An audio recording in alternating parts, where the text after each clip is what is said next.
Rape किया है या रैप किया है? रेप किया।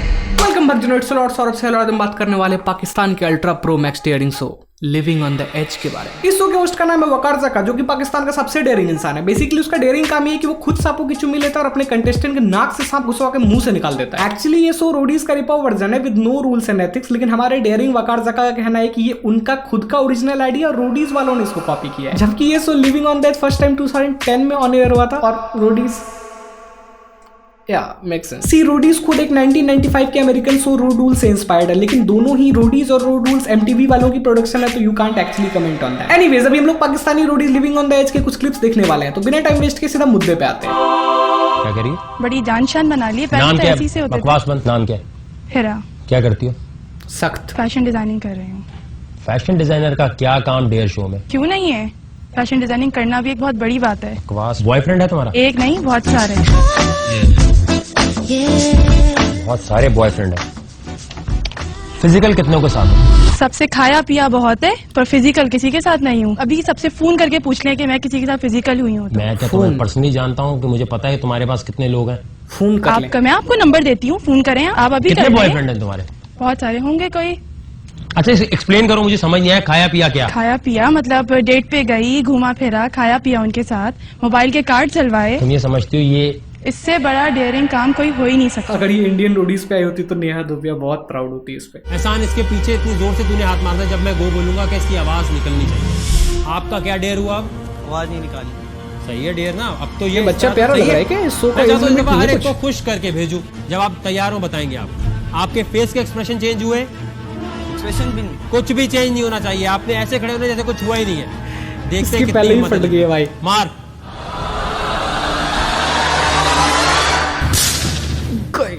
पीछे आके खड़ा हो। एक और मार। हिलना नहीं है अब।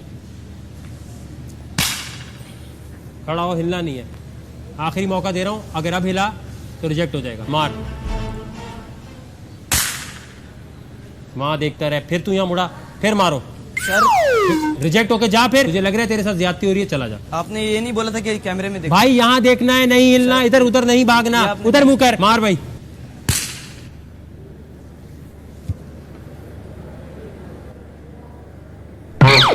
वहां देख, क्यों मुड़ा? मार।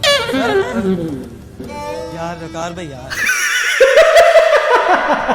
वकार ज़का का कहना है कि इस शो का फॉर्मेट उसने बनाया है। मुझे लगता है ये शो उसने इसलिए क्रिएट किया है क्योंकि बचपन में उसकी कोई वैल्यू नहीं लगाता था, या फिर अपने फ्रेंड सर्कल में उसकी कोई इज्जत नहीं थी। सब डोमिनेट करते थे उसको और सुनता नहीं था कोई उसका, मतलब उसके बातों की वैल्यू नहीं होती थी। इस वजह से उसने ये शो बनाया जहां पर वो खुद के सेल्फ ईगो को सेटिस्फाई कर सके, किसी से भी बदतमीजी से बात कर सके, जहां पर वो लोगों पर रौब झाड़ सके, इवन लड़कियों पे भी, क्योंकि रियल लाइफ में तो मुझे नहीं लगता उसे इज्जत मिलती होगी लड़कियों से। इसी तरह खड़ा रहे, कुछ भी बोलेगा रिजेक्ट हो जाएगा।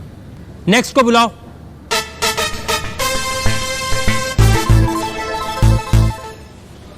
जी ओ भाई, वहां बैठेगा ना, क्या ड्रामा कर रहा है? जी जावेद, क्या करते हैं जिंदगी में? क्यों लगता है शो में आना चाहिए आपको?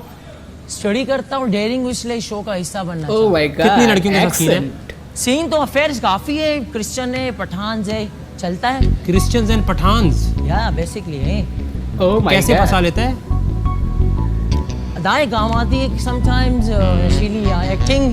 कभी कभार लड़कियों पे डिपेंड होता है किस टाइप का कैरेक्टर उसे पसंद है। फनी तो फनी बन जाता हूँ, थोड़ा सा अखड़ू तो अखड़ू। इस शो को देखकर मुझे पाकिस्तानी यूथ की माइंडसेट समझ आ रही है, जहां पर शो पे आके एक लड़की बोल रही कि मैंने ढेर सारे लड़के पटाए हैं, सबसे खर्च करवाई है, मोबाइल रिचार्ज करवा रही है, बहुत डेयरिंग काम है उसके लिए। और फिर एक लड़का है जो आके बोलता है कि मैंने बहुत सारी लड़कियां पटाई, गर्लफ्रेंड बहुत सारी है, पठान से, क्रिश्चियन से, और ये वाला चीज इसके लिए डेयरिंग है। भाई पाकिस्तान में लड़कियों को पटाना, लड़कों को पटाना कूल है। ओ माय गॉड, डेयरिंग काम है ये। कलाबाजी लगाते हुए ऊपर आने। जो यहाँ तक आ गया पहले वो जीत गया, जो नहीं आ सके, जिससे नहीं हो रहा, चुपचाप यहाँ से उल्टे हाथ से बाहर। एंड गो बाहर।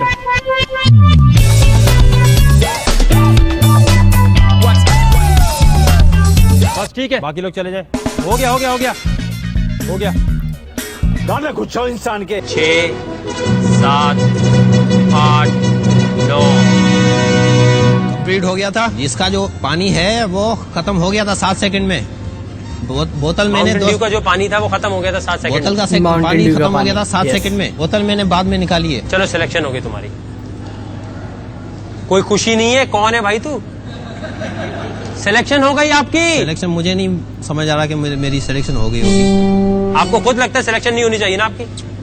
मुझे नहीं लग रहा कि मेरी सिलेक्शन हो गई। कैसा इंसान है यार, खुद ही लग रहा है तेरी सिलेक्शन नहीं होनी चाहिए। मैं चाह रहा हूँ मैंने कहा सिलेक्शन, मैं जिसकी सिलेक्शन बोल चुप। मगर मुझे नहीं अबे लग रहा तू कि कितना मेरी बोलता है सिलेक्शन यार, हो तू मारवी को कैसे खुश रखेगा भाई? सुन तो ले पहले मेरी बात।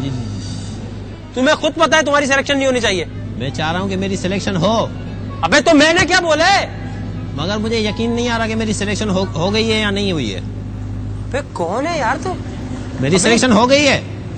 हाँ मेरी सिलेक्शन हो गई है। अरे भाई अब ये किसी ने भेजा है मेरे पे, छोड़ा है? नहीं क्या मुझे यकीन बकचोदी नहीं ये आ रहा कि सब, फिर ये मेरी देखता सिलेक्शन हूँ ना हो मेरे को सकती है। स्क्रिप्टेड लगने लगता यानी है मैं फिर। बेवकूफ हूँ? नहीं, मैंने कब कहा रिजेक्ट कर दूं? रिजेक्ट? मैं नहीं चाहता कि मैं रिजेक्ट हूँ। तो क्या चाहता है भाई? मैं सिलेक्शन तो चाहता हूँ। सिलेक्शन बोली तो है। हो गई है। तो कब और कैसे करूं? Oh my God, oh my God.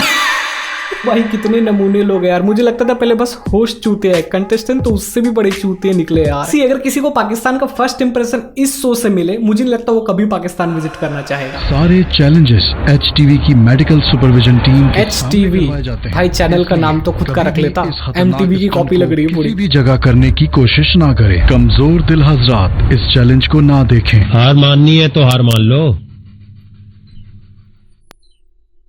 मुंह पकड़ लो, अंदर नहीं जाना चाहिए, अंदर चला गया मसला हो जाएगा। कम ऑन, कुछ नहीं सोचो, कुछ भी नहीं है, बस ये सोचो कि दुनिया हिल जाएगी। बहुत आला यार, हो गया बस खींचो खींचो। आई बिलीव कि ये लड़की स्टंट वुमेन है और ये चीजें स्टेज्ड है। मुझे इस पूरे स्टंट में सबसे बुरा सांप को लेके लग रहा है। पीटा वाले कहाँ है यार? वैसे इस शो पे और वका जगह के दूसरे शो चैंपियन पे काफी बार एनिमल अब्यूज को लेके एलिगेशंस लग चुके हैं, क्योंकि अगर तुम शो को प्रॉपरली देखो तो तुम्हें दिखेगा कि ये लोग सांप, मेंढक, चूहा, एलिगेटर सब कुछ को मुंह में डाल देते हैं, इधर उधर डाल देते हैं जहाँ नहीं जाना चाहिए। हफीजुर रहमान का क्या मतलब है? पाक दामन, अल्लाह का पाक बंदा। और क्या क्या आज तक आपने बदकारियां की हैं? मीडिया पे बता दूं? तो और कहाँ बताना है? तुम्हारी पूरी प्रेस कॉन्फ्रेंस आ जाए। बस एक दो दफा रेप किया और मारी है। क्या किया है? रेप भी किया और भी मारी है। What the- पहली चीज क्या बताइए? पहले ये रैप रेप किया है? रैप या आप रेप? बाद में आएंगे, आप बैठ जाए। हफीजुर रहमान साहब, जी जी, रेप किया है या रैप किया है? हाँ रेप किया। रेप का क्या मतलब होता है भाई? जिना बिल जबर। अच्छा जी, रेप का पूरा सीन जरा बताएं। ऐसा है कि मेरा दोस्त था आजर शाह, उसकी गर्लफ्रेंड थी। वो उसको पहले अपने डेरे पे खुद लेके गया, फिर जनाब काम वगैरह ठीक किया उसने। फिर ऐसे हुआ कि जनाब उसकी जो है ना एक दो लड़कों के साथ और भी उसने देखा उसको कि ऐसी लड़की है, खराब है, मतलब है कैरेक्टर वाइज। उसने जनाब उससे ज़बरदस्ती करी और हम सारे दोस्त वगैरह साथ थे उसके। कितने दोस्त थे? हम 3 दोस्त थे। तीनों ने मिलके किया था? हाँ। फिर इस लड़की का क्या हुआ? लड़की फिर जो सी है वो बेचारी फट गई। तो तुम समझते हो रेप करना हिम्मत वाला काम है? मैं समझता हूँ कि ऐसा है। सी अगर ये सच में स्क्रिप्टेड नहीं है ना, तो सबसे पहले इस फुटेज को ले जाके इसको जेल में डालना चाहिए था। तुम उसको ऑन एयर क्यों कर रहे हो भाई? ऑन एयर करने से तो और भी प्रमोट होंगी ना ये चीजें, लोगों को तो लगेगा बहुत ज्यादा कूल है। ये जो शो है या फिर इस टाइप के जो भी शो इंडिया में रोडीज वगैरह है, ये बस एक बबल है, इनका बेकार का हाइप बना हुआ है। मैं 90s किड हूं, मैं 2006-7 में ये देखा करता था। मुझे नहीं पता था ये क्यों अच्छा है, ये क्यों कूल है, इसमें क्यों मुझे जाना है। सबको जाना होता था एक टाइम पे रोडीज में, लेकिन क्यों जाना है पता नहीं, क्योंकि हम देखते हुए आए इस पे जो भी जा रहे हैं बहुत ज्यादा स्टड है वो। और भी ऐसे लोग जो इस शो में जाना चाहते हैं, उन्होंने देखा है कि लास्ट ईयर एक बंदे ने ऐसा डेयरिंग काम बताया था खुद का, इस वजह से उसको शो में सिलेक्शन हो गया था। मुझे उससे भी कुछ अनदर लेवल का डेयरिंग काम बताना पड़ेगा, तभी तो मेरा सिलेक्शन होगा ना। और ये चीजें इस लेवल तक आ जाती है कि एक बंदा शो पे आके बताता है कि उसने 3 लोगों के साथ मिलकर एक लड़की का रेप किया और वो डेयरिंग काम है। Fucking piece of shit. Okay, I am done भाई। अगर तुम इस टाइप के शो को अभी भी फॉलो करते हो, देखते हो, तो please unsubscribe to my channel.